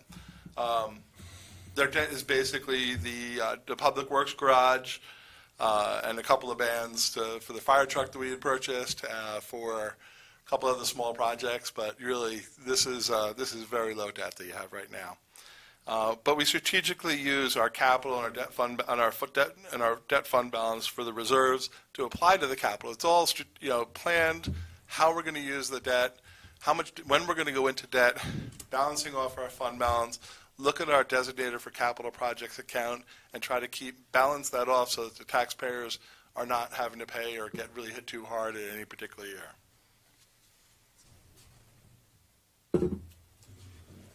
As we mentioned, we've had 2 budget work sessions, and this is a summary of what occurred at those work sessions. So you can see some additional money was provided to the library and also to Human Services, which is our senior center, and that was to add the chair yoga session. And we offset those expenses with our police and fire retirement system payment. So we think that that's a safe way to do that, and the net impact is still the same $11,127 below the tax cap, so there's no change in the tax levy increase from the tentative budget. Other capital projects we talked about that were added, and various fee amendments, particularly with the residential C of O, which hadn't been changed in many, many years, and the extended mistyped with a typo on the spelling by me, and tennis court rentals going from $850 to $900 a week. And you can see there's no impact overall on the tax levy. So the board made many changes, but the changes didn't increase the levy or decrease the levy. It kept maintained it the same as the tentative budget. So once again, thank you to the village board. Thank you to the department heads, especially thank you to Trish and Greg and Lawrence and everyone. It's really a team effort for everyone that's involved, and I think we're very proud of this tentative budget, and now it's up to the board to consider adoption at your next meeting. Thank you. Thank you. Thank you, Chris. Thank you. And without you. yeah, and I think for those who haven't ever been involved in this process, to say that Chris, Trish, Lawrence, that everyone does a great job would be an understatement. This is not an easy process. Trying to manage the needs of the village with the finances and trying to find that right balance of how do we provide the right amount of services, and like Chris said in the beginning, that the residents of Rybrook have come to expect a certain level of service. They expect us, anything from having, there's some municipalities that won't have, multiple trash pickups a week, even something as simple as that. Or the ability to have that done in their rear yard or garage. The services that come from the road resurfacing and keeping, the leaves clear in the fall, keeping the roads clean in the winter. The storm sewer upgrades, the police department and how professional they are, the fire department, and the service we provide with a fully staffed, non-volunteer, paid fire department. These are things that the residents of Rybrook have come to expect, and keeping those levels of service in this ever-changing financial climate is not easy. And the work that goes into it is just very commendable. It's just, it makes, I would say it makes our lives as trustees both very easy and very hard. Very easy in the fact that, it's an amazing budget. And there's you can see that there's minor changes that we make. We try and add as much as we can into the budget to help the departments out and to make sure that the staff has what they need to do the jobs that they're tasked with doing. But it also makes it hard if we want to institute change because it's so tight. Everything's so good. And you saw this stress factor there of 0. And our audits come back clean year after year. And that's because of the work that goes into this budget, because of what Trish and Lawrence do on a daily basis, every day, not just at budget season. So, we thank you so much for everything that you do for the Village of Rybrook. It's, most people won't see this. Most people won't see what's happening. They see the police officers on the street. They see the fire department. They see the workers out on the street, the DPW guys. They don't see what's happening in here. They have interaction with the building department, but they don't see what's happening in finance. But this really means a tremendous amount to the residents of Rybrook, and so thank you so much for everything you do. And again, also thank you to the department heads. We know it's not always easy, and if we had unlimited, if we went into $222 million of debt, then maybe we could provide everything that every department head wanted. But, for sound, financial stability, then no, we're not going to do that. But this is, and it's always a process, but something that, I look forward to every year, and just it's amazing what you do. With this budget, so thank you so much.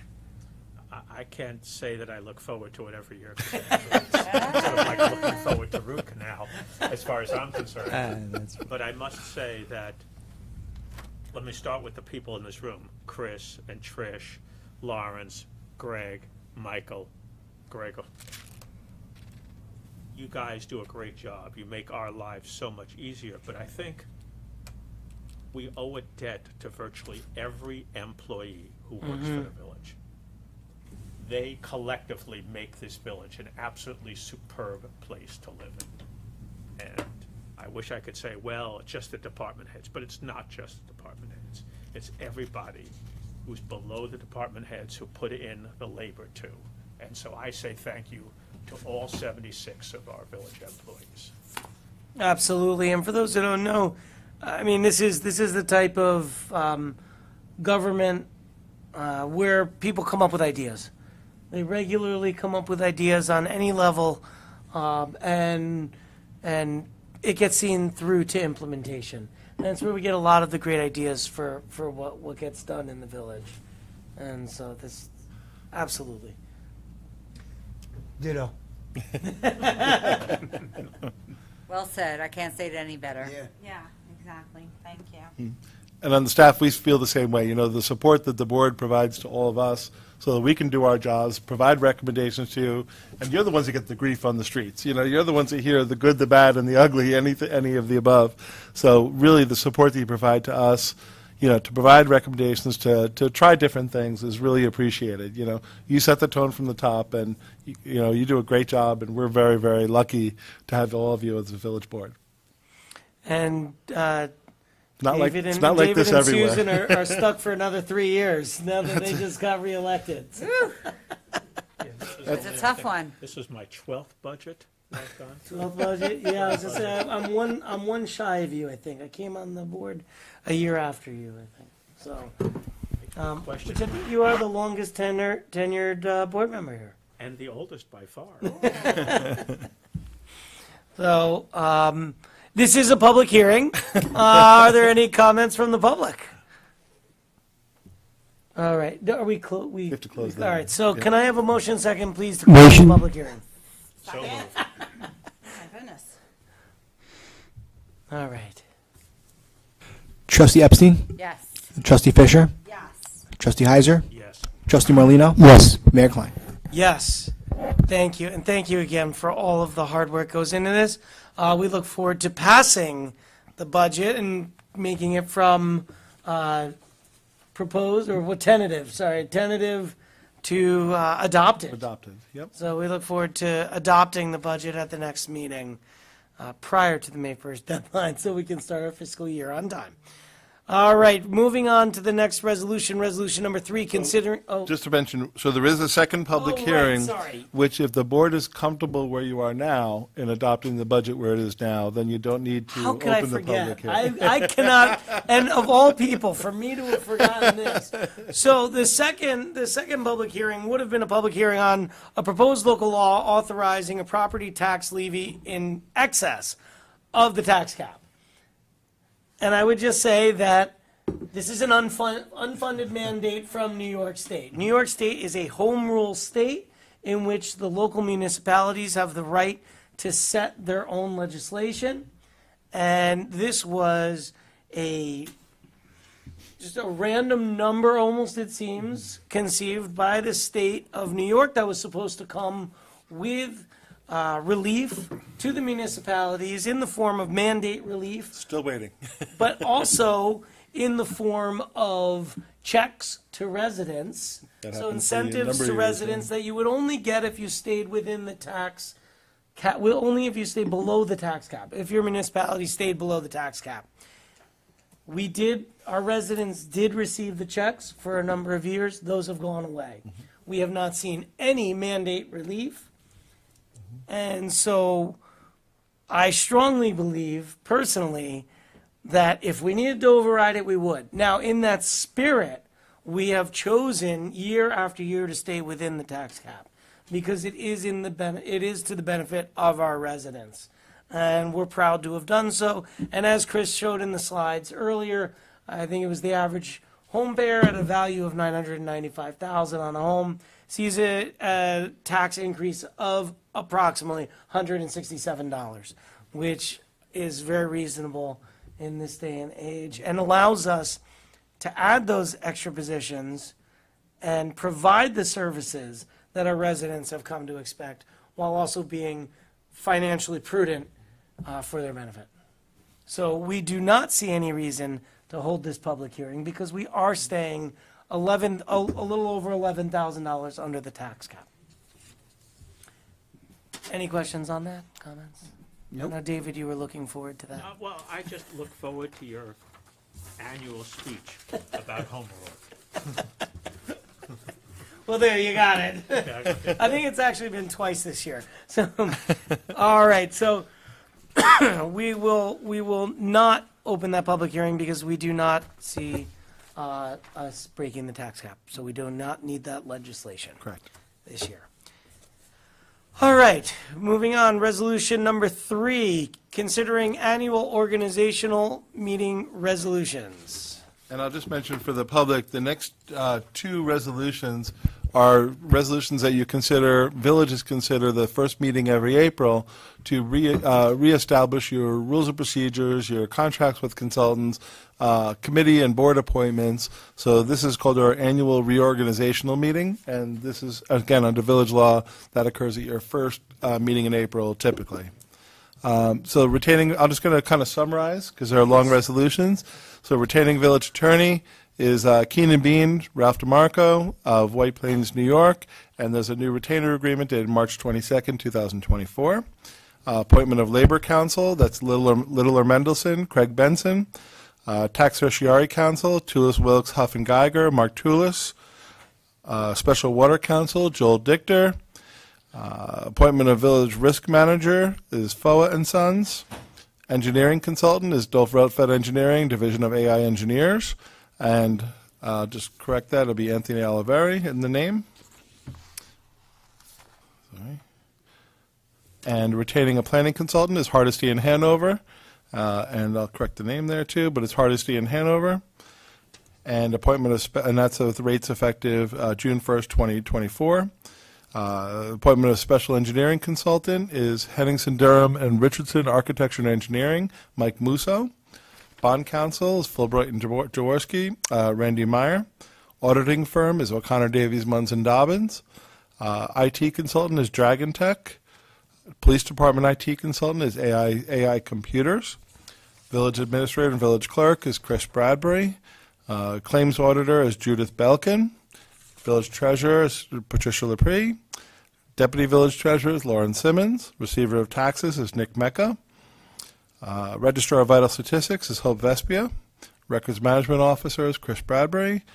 Board of Trustees night is the second and fourth Tuesdays of every month at 7:30. Signatories is the mayor, administrator, treasurer, deputy treasurer, and there's a listing of the banks and who can sign different documents. The designation of depositories, and there's a listing of the various banks where we can make deposits. Official newspaper is Westmore News. Friends of Rybrook, the board also designates themselves as the Friends of Rybrook Board for a nonprofit corporation to assist in donations receipts from grantors and supporting activities of the village. Readoption of the rules of procedure of the Board of Trustees. Those are available online too as well, and I think that's the last resolution. Thank you, Chris. Can I have a motion and a second, please? So, second. We appreciate you going through that quickly. That was about the fastest I've seen it. And I guess since some of the people are in the room, Ralph, Thank you. we're very happy to have you continue, and we're always proud to have the Westmore News as our official newspaper. Thank you. Trustee Epstein? Yes. Trustee Fisher? Yes. Trustee Heiser? Yes. Trustee Morlino? Yes. Mayor Klein? Yes, thank you. Resolution number 4, considering appointments to various boards, committees, and commissions. Okay, I'm going to go through the boards, list the names and the chairs. So Sustainability Committee is Corey Stevenson, Debbie Freeman, Alicia Castellano, and Bridget Dix is reappointed as chair. Parks and Recreation, Judy Klein, Christy Mutis, Taylor Gutierrez, and Judy Klein is reappointed as chair. Airport Advisory Council is Paul Noto, Peter Schlachtis, and Peter Schlachtis is reappointed as chair. Architectural Review Board is Mitchell Levy is reappointed as chair. Ethics Board is Larry Engel, Dana Zimmerman, Ken Finder, Andrew Zeitlin, and Bonnie Baker, and Andrew Zeitlin is reappointed as chair. Planning Board is Amy Schoen, and Robert Goodman is reappointed as chair.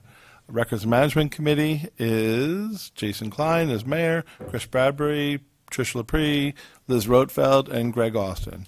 Technology and Communications Commission, Paul Fagan and Craig Regano are appointed as co-chairpersons. Traffic Commission, Stephen Klein, Jonathan Newmark, and Michael Barnett is appointed as chair. The Zoning Board of Appeals is Glenn Brettschneider, Joel Simon, Jamie Schuster, Steve Berger, and Don Moscato is reappointed as chair. Thank you, Chris. Can I have a motion second, please? So moved. Second. All right, any questions or comments? Thank you to all these volunteers. That's what I was going to say. Thank you to everyone who has been volunteering and continues to volunteer.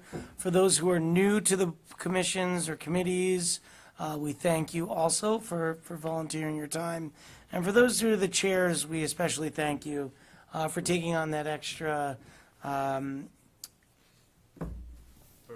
I don't want to say that one. Service. Service, thank you. That's what I was going to say, but I don't want to say It's service, AKA bird. you were taking on the extra service in being the chairs of those committees. All right. Trustee Epstein? Yes. Trustee Fisher? Yes. Trustee Heiser? Yes. Trustee Morlino? Yes. Mayor Klein? Yes, thank you. Resolution number, are we 5? Resolution number 5, considering the appointment of a police officer. Resolved that Trevor Burns of New City, New York is hereby conditionally appointed to the position of police officer with the Village of Rybrook, subject to the civil service procedures of the state of New York, and according to the offer letter dated April 1st, 2024. And be it further resolved that the annual salary is $60,983 with an effective estimated start date of May 1st, 2024. Thank you, Chris. Can I have a motion second? So moved. Second. We look forward to welcoming Officer Burns to the force and to Rybrook. And we also look forward to, I'm assuming that he'll be here at a future meeting at some point, and we very much look forward to that. When is his start date? May 1st. Oh, wonderful. If all things go smooth. So we just need to, there's a process with civil Right. service we have to go through. But Right. when it's all completed, we're happy to invite them over, right, Chief? And what a Absolutely. terrible day to send an offer letter, by the way. On April Fool's Day, we send an offer letter, right?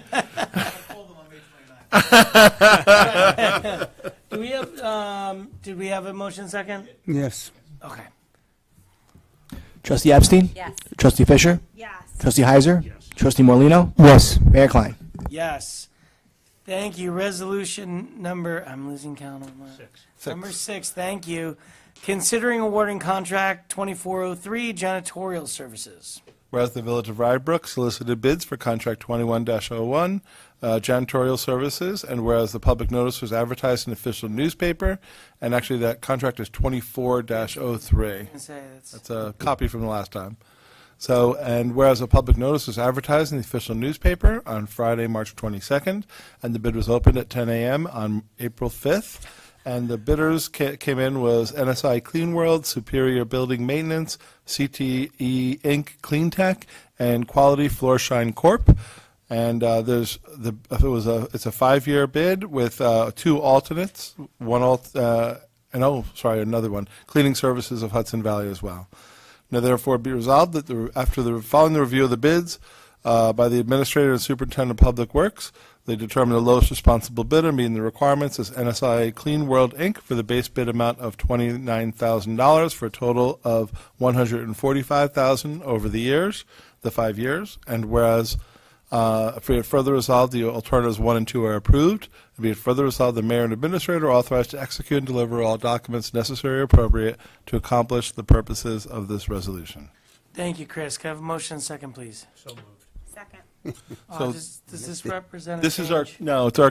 it's our current cleaning company who we're happy with, and the alternates we got alternate prices for what is the special cleaning?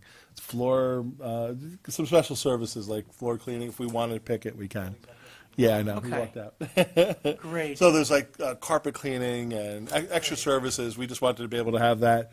We can still do it separately, but if we want to do it, we have a price for it. Okay, great. I must say, this was a pleasure that most of the bids were within a fairly narrow band. Yeah. Some of the things were- Yeah. One person bids 100,000, another person bids 6 million. That's true. It's true. Yeah, that is correct. All right, great. Trustee Epstein? Yes. Trustee Fisher? Yes. Trustee Heiser? Yes. Trustee Morlino, Yes. Mayor Klein? Yes, thank you. Resolution number 7, considering a modification of the employee-provided vehicle use policy. Whereas the Village of Rybrook seeks to modify the employee-provided vehicle use policy, and we seek to add the commuter rule provision to the employee-provided vehicle use policy, allowing for authorized village personnel to choose to utilize employee-provided vehicles for commuting or de minimis personal use. And whereas the Board of Trustees must approve revising the employee-provided vehicle use policy for allowing commuting or de minimis personal use. And whereas, therefore, be it resolved that the Board of Trustees hereby approves the modification allowing for village personnel to choose to utilize employee-providing vehicles for commuting or de minimis personal use using the commuter rule. And be it further resolved that the title of the Assistant General Foreman also be added to the policy as a position authorized to utilize a vehicle for village-related business use and limited personal use. Thank you, Chris. Can I have a motion and second, please?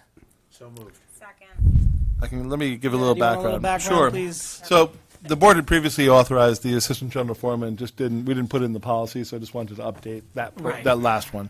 But the other one is, so the village automobile policy allows for business use and limited personal use. So what we have to do, and we're one of the very few communities that actually do what we're supposed to do, but we actually track the mileage on an actual basis for a period of time for the personal use versus business use using what we use as a trip log logger, and there's an online account that it goes to, and we track it for a period of time to get a baseline that, so we can then tax, because all of it gets taxed, any personal use will get taxed. And even commuting from home to work is considered a personal use. Right. So if you go use it in the weekend to go to a store, that's also considered personal use. So you get a baseline, and that's what gets taxed. The other option for people to use is there's something called, and that's allowed, that's what we follow. We have some employees, 1 or 2 employees that want to use the commuter rule. The commuter rule says you cannot use it for any personal use except to commute from work to home.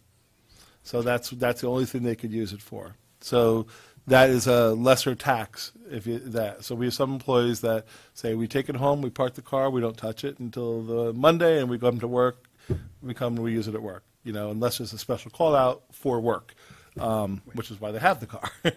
So what this does is allows those employees to use the commuter rule for the fewer people that don't want to use the tracking rule. Right. Okay, thank you, Chris. Long explanation, and again, can I tell you how few actually do this, and outside of here? Yeah, no. Most colleagues think we're really over the top, but it's the right thing to do. Yeah, and I've seen it in use where it's and it does get taxed. You get taxed as income, so it's basically considered income. So instead of using your personal vehicle to commute, it's saying, well, that's a savings. So and so So if you went into my car, you'd go to my USB and you'd see a trip logger logging it, and it gets sent to a computer program where we track business and personal. Oh, So we always know where Chris is. That's it. You can see I'm really boring. You can look at it as much as you want. All right. Do we have a motion second? Motion. We already did? Okay. All right. Any questions? Questions? Comments? Okay. How many vehicles do we have that people take? 8? Yeah, it's here. I think it's attached. Hold on. Yeah, I think I counted 8 or something. It's like Village administrator, the chief of police, and the police lieutenant, who don't have to follow these rules because they have a separate set of rules. Village engineer, Michael, is the building inspector, superintendent of recreation, general foreman, assistant building inspector, and the assistant general foreman. Yeah. And the idea being that these are They're on call. people who are On constantly call. on call. They Yeah. may need to, at any moment's notice, have to come into the village to perform work. Mm-hmm. All right. Trustee Epstein? Yes. Trustee Fisher? Yes. Trustee Heiser? Yes. Trustee Morlino, Yes. Mayor Klein? Yes, thank you. Resolution number 8, considering authorizing the issuance of $950,000 bonds of the Village of Rybrook, Westchester County, New York, to pay the cost of the purchase of a fire engine. Okay, so this one is definitely one you do not want me to read everything for. No, please. So let me tell you what it is. The short version is, as you know, we are designing the replacement for our 2000 Spartan Salisbury fire engine. And as part of that, now the next step is there's a period of time to prepare bonds. So we are, as we finalize the spec and go out to bid, before the board can accept a bid, you have to have the funding approved which is this resolution. So you need to say, okay, the board's okay with allocating $950,000 for this fire engine, or up to that amount. Then we go out to bid. We won't take this bond out. Then it's going to take 2 years to design it. You're not going to pay this for another couple of years. Right. And you won't even take the bond out for another couple of years. Right. But you can't accept the bid until you put the funding in place. Right. And you always want it to be a comfortably high number, so you don't have to redo it, because there's a lot of noticing we have to do in papers and so forth. There's couple of months, like a month and a half or 2. We have to put notices out, we have to put in the papers that people can challenge the bond request. Okay. So this is a time frame that we have to get ahead of in order to go out to bid, so then the board could accept a bid at the end of the day. This is once again a question born out of ignorance. I gather that fire trucks are not uniform in their design, and that's why it takes so long to design them? They do take, and it's also how many other trucks, like after COVID, you couldn't get a truck, that kind of stuff. I So understand the delay because there's a delay, but the design of it. that's a complicated question. So a lot of companies, a lot of departments and municipalities will design it from the ground up. So they'll literally, everything will be spec'd out, and they're not custom. You're not buying them off a lot, That said, we've had very good luck buying demos. That we've purchased demos in the past. Our last 2 of our trucks were demos, so they were already built. We had a spec, so we just had to modify the demo to get close to the spec. So that was something that cuts your time way down. In this case, what we're looking to do, and we're about to finalize, we're looking to reuse the back portion of the truck, which is stainless steel. The back of the engines are intended to be used over and over. Most places don't do that. There's no reason not to do it. So you're going to get a new truck. You're going to get this one stripped down, and you're going to save yourself. We'll save the village about a couple $100,000 by doing that, and it'll be delivered as a brand new truck. But you're reusing part of the Or the old truck. rear. Correct. Oh, jeez. Yeah. I tried that with my new car. So yeah, that's a long story. That's the shortest story I can come up with. All right. Okay. And that's all it comes to. That's why we have a design consultant that makes these recommendations to save us money, and our fire department is 100% on board. Yeah. Yeah, we really appreciate all the hard work that goes into this. We know that this is a necessity and something that needs to happen, and we look forward to seeing it when eventually we get it. Unlike my predecessor, I will not ask to drive it. All right. Which he didn't. I know. Well, I know he doesn't have a CDL, so he wouldn't. But all right. Do we have a motion second? We do. Motion. Second. We do now. Trustee Epstein? Yes. Trustee Fisher? Yes. Trustee Heiser? Trustee Morlino? Yes. Mayor Klein? Yes, thank you. Resolution number 9, considering approval of the minutes for the meeting held on November 14th, 2023. Now therefore be resolved that the Board of Trustees approves the minutes for the meeting held on November 14th, 2023. Thank you, Chris. Can I have a motion and a second, please? Motion. Second. All in favor? Aye. Thank you. We have an add-on resolution considering waiving restricted hours for NYU student filming.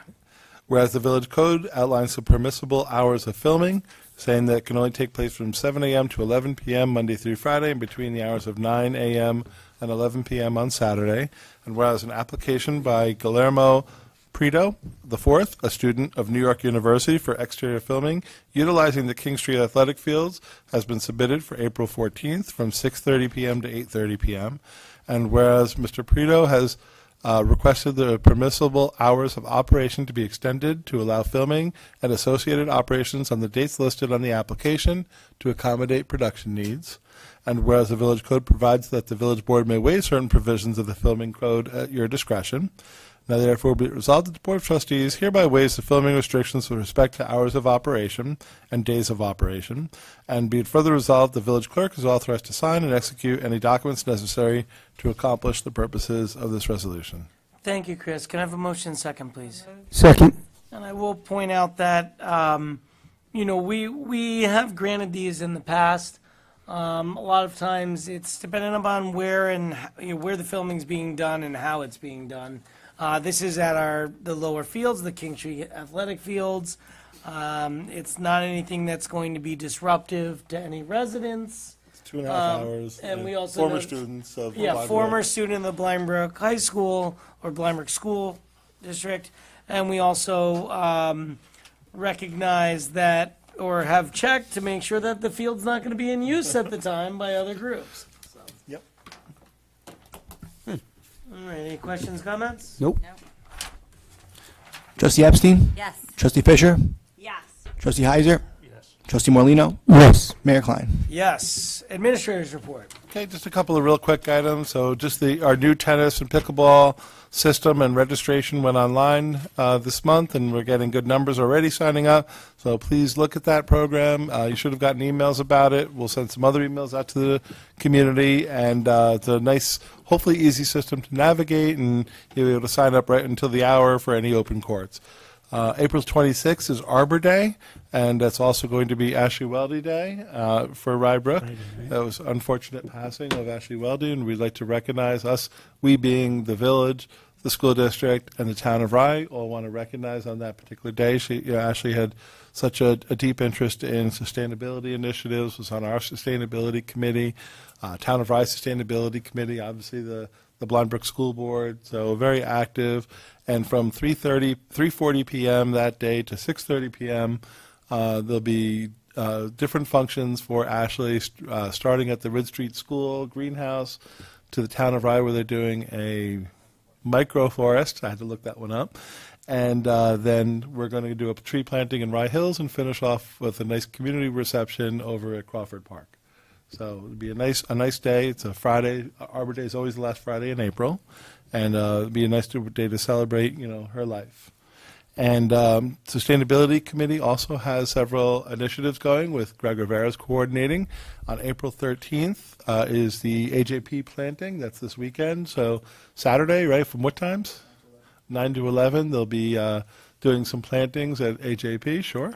And on April 20th, that will be a seed swap event at the library. We do that, several times throughout the years, and they've done that for multi-years. That's on April 20th at the library.